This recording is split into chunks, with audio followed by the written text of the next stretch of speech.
Aurait-il dû séparer l'homme de l'artiste ?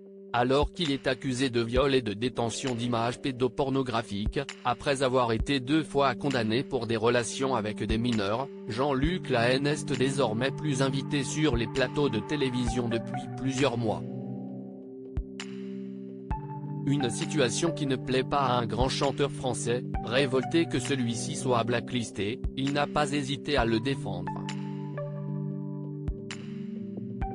Depuis plusieurs années, c'est sa situation judiciaire qui fait plus parler que sa musique.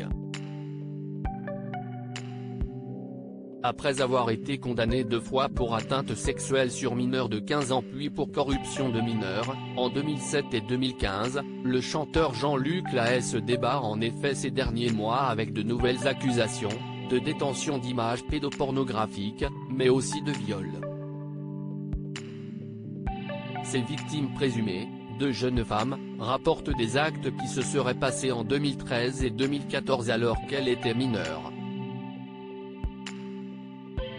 De très graves accusations, qui, couplées à son passé très chargé, lui valent de ne plus faire partie de la vie médiatique, même lorsque les chaînes de télévision organisent des émissions regroupant les artistes d'une génération.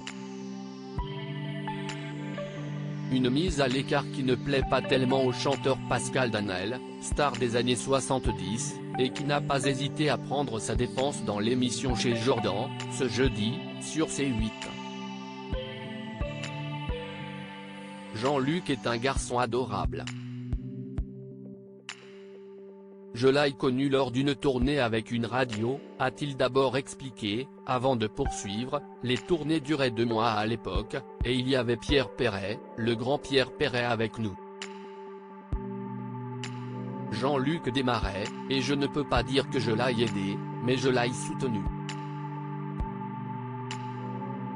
Il m'a renvoyé l'ascenseur en faisant sur un album Kilimanjaro, sa chanson, note de la rédaction. Très bien, d'ailleurs, il l'a très bien chanté. Et puis bon, ses problèmes sont ses problèmes, que dire ? S'est-il ensuite interrompu, alors que le présentateur lui demandait si ses problèmes devaient le blacklister de la télé. Non, ou alors il faut en blacklister beaucoup, a répondu le chanteur à la voix rocailleuse, auteur du Kilimanjaro ou encore de la plage romantique. Parce que beaucoup ont fait ce qu'il a fait et n'ont pas eu de problème ? A tenté de savoir Jordan Deluxe.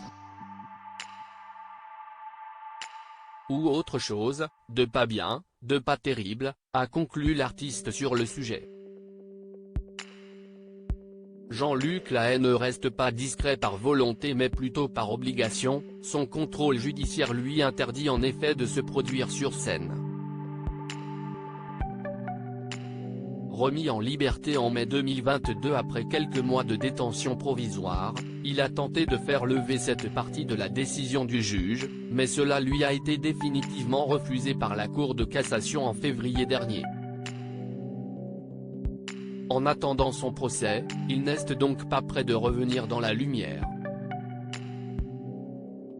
Jean-Luc Lahaye reste présumé innocent des faits qui lui sont reprochés jusqu'à la clôture définitive de l'affaire.